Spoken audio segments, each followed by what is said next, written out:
Presidente, deputados e deputadas, senadores e senadoras, eu confesso, doutora Thaisa, que eu estou aqui numa posição extremamente complicada para fazer os questionamentos, não porque a senhora é uma mulher, como alguns outros parlamentares aqui mencionaram, na tentativa talvez de criar essa imagem de que a senhora é uma mulher frágil. O meu desconforto é porque eu sou pai e sei, para uma testemunha estar aqui durante todo esse tempo, passar esse período todo longe do filho que precisa amamentar, é quase que uma tortura. Mas o meu desconforto é principalmente porque as provas apresentadas pela Polícia Federal, pela CGU, pelos órgãos de fiscalização e controle, são provas em conteste, são provas incontroversas. E são esses os documentos que nós aqui na CPMI tivemos acesso, que mostram que a senhora possivelmente foi uma laranja do seu marido. Todos os organogramas, todos os gráficos aqui demonstram que há um esquema criminoso e que a sua conta, a conta da sua empresa, eram contas que eram utilizadas para transferência de recurso. Então, aqui para mim não me interessa se quem cometeu o crime é homem, é mulher, é advogado, é influencer, é o Nelson Williams, é o Golden Boys ou é um jovem corrupto, bandido. Para mim não importa essa questão. Se é empresário, se é médico, se é servidor público.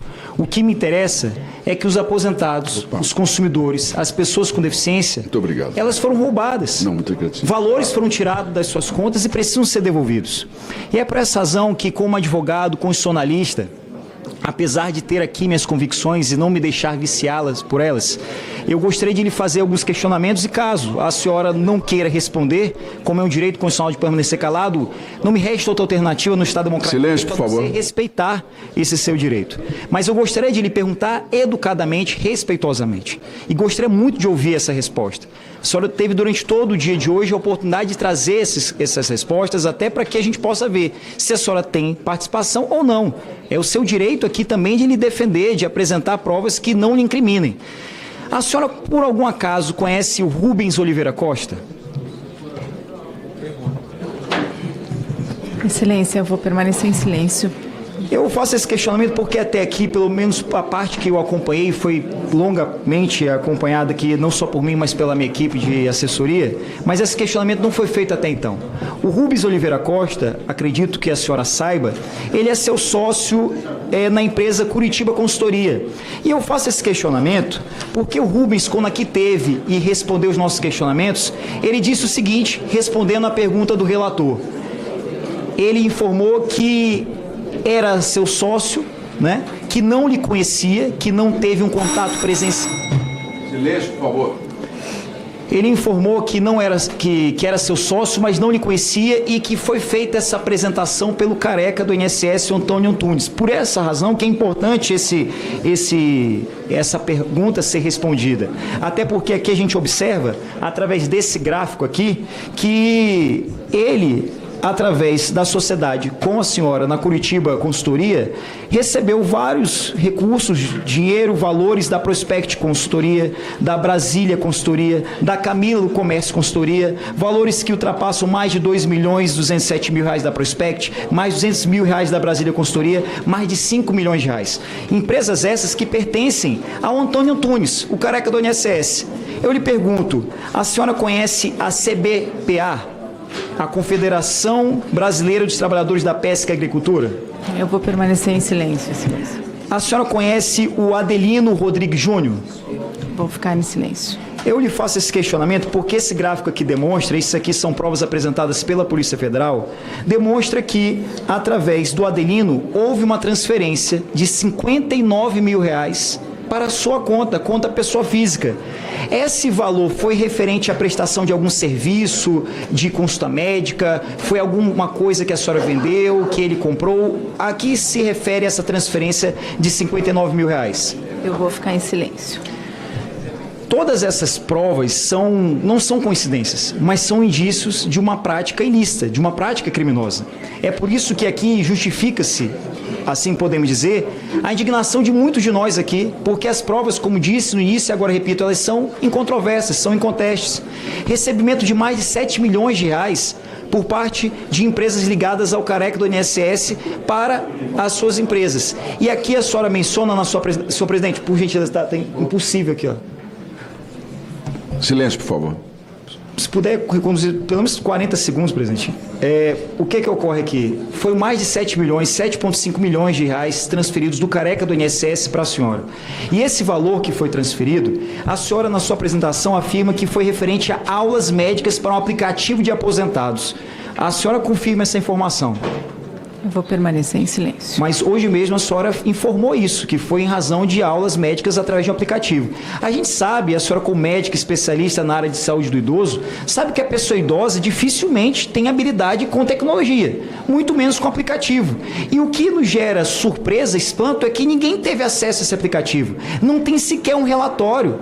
E é por isso que tudo isso faz com que os parlamentares, todos nós aqui, fiquemos em estado de espanto, porque as provas, repito, são incontroversas. E aqui o que a gente esperava é que a senhora pudesse trazer essa informação. Aumento patrimonial.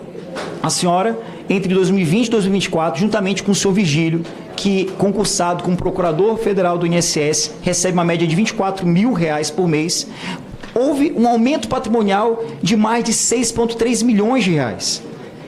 Tentaram comprar um apartamento no valor de mais de 28 milhões de reais. Aqui mostraram a foto do apartamento, um apartamento muito bonito.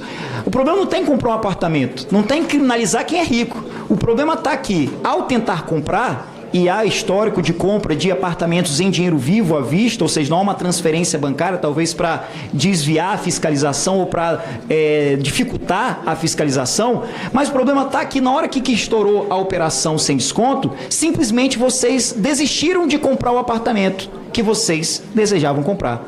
Se é algo lícito, se não é algo ilegal, se não é algo imoral, por qual razão desistiram de comprar um apartamento no valor de 28 milhões de reais? Eu vou permanecer em silêncio. A transferência do Porsche, do carro, um Porsche avaliado no valor de 700 mil reais. É claro que todo mundo aqui faz o que quer, não pode se dizer que só pode ter um Porsche quem é jovem ou quem é homem. Isso, inclusive, seria uma afirmação machista. Uma mulher pode ter um Porsche, mas a senhora costuma utilizar carros nesse padrão? Vou permanecer em silêncio. A transferência desse veículo para o seu nome, sem que houvesse a comprovação de um pagamento da senhora para o careca, isso, segundo a Polícia Federal, caracteriza a transferência de um bem como se fosse o pagamento de algo que não é lícito. A senhora tem alguma coisa a informar sobre essa transferência? Simplesmente o careca acordou num dia, inspirado, e decidiu presentear a esposa do procurador federal do INSS com um Porsche no valor de 700 mil reais. A senhora concorda comigo que é algo estranho, que gera estranheza, que gera indícios de criminalidade? Eu vou ficar em silêncio, mas toda a documentação será entregue e ser juntada aos autos. Eu agradeço, senhor presidente, e é nesse sentido que eu lamento muito, porque eu confesso que foi inevitável, por isso que eu fui a última fala hoje, porque é algo que toca muito a gente.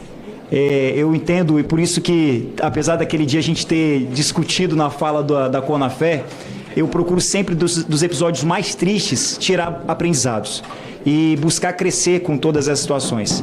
Eu estou aqui e, inevitavelmente, eu não consigo não pensar na minha esposa, eu não consigo não parar de pensar no meu filho. Daqui a algumas semanas eu vou ser presenteado por Deus com mais um filho. Minha esposa está grávida de 8 meses e eu fico assim extremamente machucado de ver tantos bens, tantos valores serem vilipendiados.